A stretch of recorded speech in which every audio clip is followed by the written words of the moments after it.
Hello students, so today we discuss about the extremist phase. We have discussed about moderate phase, how people from Congress and other social reformers, they were not very aggressively demanding for freedom, but they were wanting certain changes. But let's discuss extremist phase when things started changing rapidly. In the extremist phase, many Congress leaders were angered by the government's indifference to the growing economic distress of the people, large scale unemployment among educated Indians, and frequent famines. They criticized the moderate method of one of the begging and developing methods of mass agitation.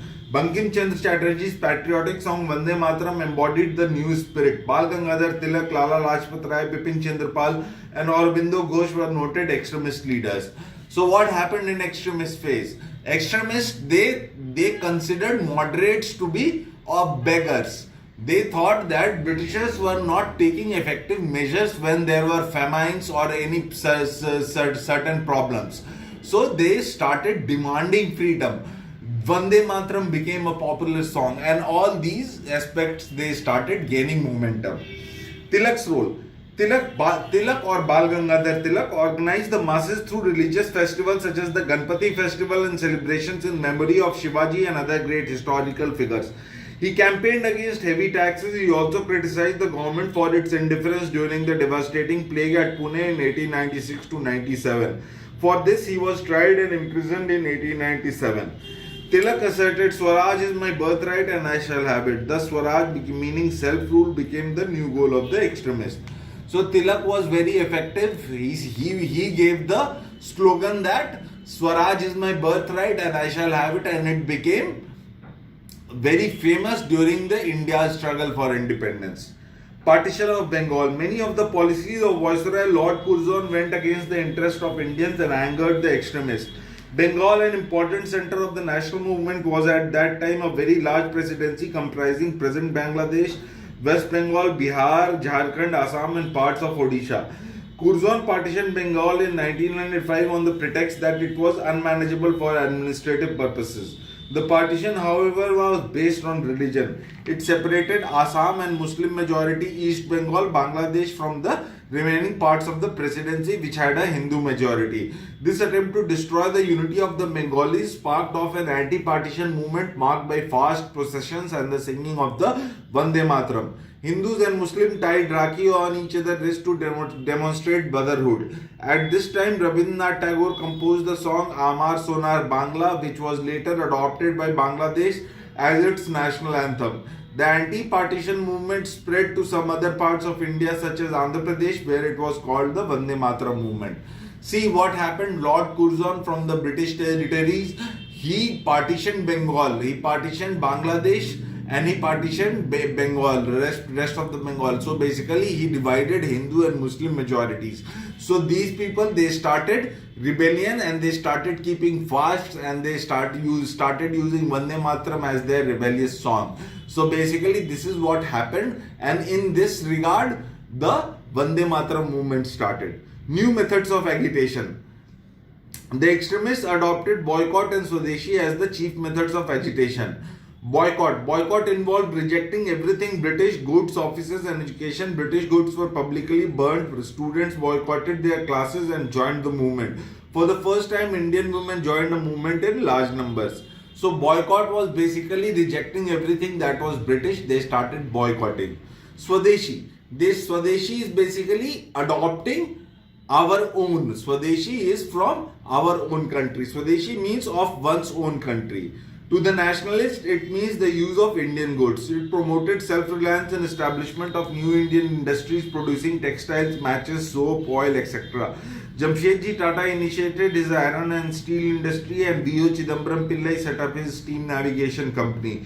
National education was promoted to strengthen nationalist feelings. The Swadeshi movement spread from Bengal to Maharashtra and Punjab. So one was boycott and the other was adopting Swadeshi. So government response. The government unleashed terrible repression. This dealt a severe blow to the movement.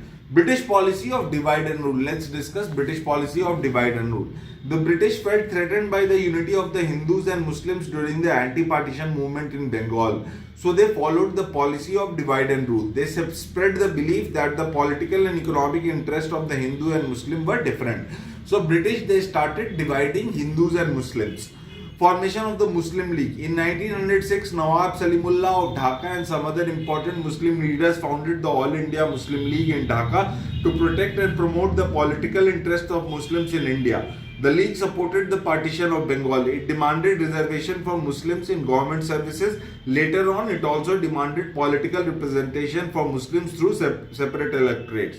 So see, All India Muslim Leagues was formed. Basically, Britishers were being successful now in divide and rule policy. All India Muslim Leagues was formed and they started electorate for Muslims as well. Morley Minto Reform. The Indian Councils Act of 1909, also called the Morley Minto Reforms, increased the number of elected members in the Legislative Council. But to destroy Hindu-Muslim unity, it introduced a separate electorate for Muslims. Separate Muslim constituency was set up for which only Muslims could be elected. So this was what happened. So let's discuss about split in Congress. New goal. Presiding over the Congress session at Calcutta in 1906, Dadabhai Naoroji accepted Swaraj as the goal of the Congress. The moderates, however, had serious differences with the extremists. Unlike the extremists, they did not accept Swadeshi and boycott as regular method of agitation. Nor did they want these methods to be applied outside Bengal. Surat split. The moderates and the extremists parted ways at the Surat session of the Congress in 1997. So moderates did not want boycott, moderates did not want Swadeshi. There was major difference between extremists and moderates. So in 1907, in Surat session, they parted ways. Revolutionary activities in India. Some Indians were convinced that the use of violence alone could drive the British out of the India. They formed secret societies which spread revolutionary ideas, manufactured arms, and even killed repressive British officials. Many revolutionaries were imprisoned and some were executed without trial. The Andaman Cellular Jail was built in 1906 especially to keep political prisoners from India. The disturbed political situation in Bengal made the British shift the capital of British India from Calcutta to Delhi in 1911. The partition of Bengal was annulled. West Bengal and East Bengal were reunited. The province of Bihar, comprising present Bengal, Jharkhand and parts of Odisha, was created. So now there were revolutionary activities. Indians were retaliating. They were killing Britishers. So Britishers had to shift their capital from Calcutta to Delhi in 1911. They also had to take certain measures. National movement during World War I.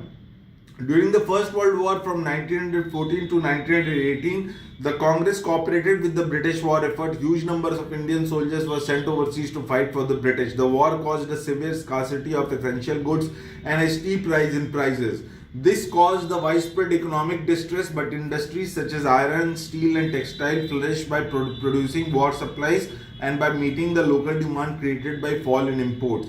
Some Indian businessmen and industries made huge profits through trading in war supplies. They began to demand opportunities for expanding their businesses. So what happened during World War I? World War I, Congress supported Britishers. They also sent Indians to fight for the Britishers. But there was a lack of so many things. There was loss of goods, machinery and a lot of things. So basically it was a situation of very much like a lockdown. There was a loss of everything. So some people started making business out of it. Home Rule movement. The Congress had believed that in return for its support during the World War, the British would grant self-government to Indians. But soon it realized that the government was not willing to fulfill its demand. There was widespread frustration due to scarcity of various goods and rising prices caused by the war. The British did nothing to reduce this economic distress. Instead, they increased taxes and restricted civil liberties.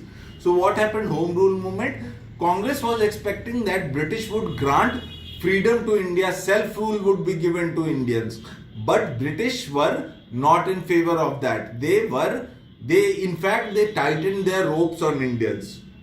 However, the demand for self-government grew. But still the demand for self-government, it started growing.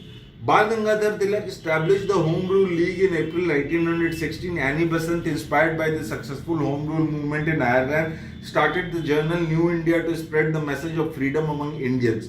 Tilak and Annie Besant traveled to different parts of the country to spread the Home Rule movement. Leaders like C.R. Das and Motilal Nehru joined the movement. The popular enthusiasm stirred up by the Home Rule League alarmed the British. Annie Besant was arrested but had to be released in August 1917. She was elected the Congress president the same year. So Bal Gangadhar Tilak and Annie Besant, they were inspired by Home Rule movement in Ireland. So they started a Home Rule movement in India as well. Home Rule movement means the rule of Indians. Indians would rule the government. So that's what it was talking about.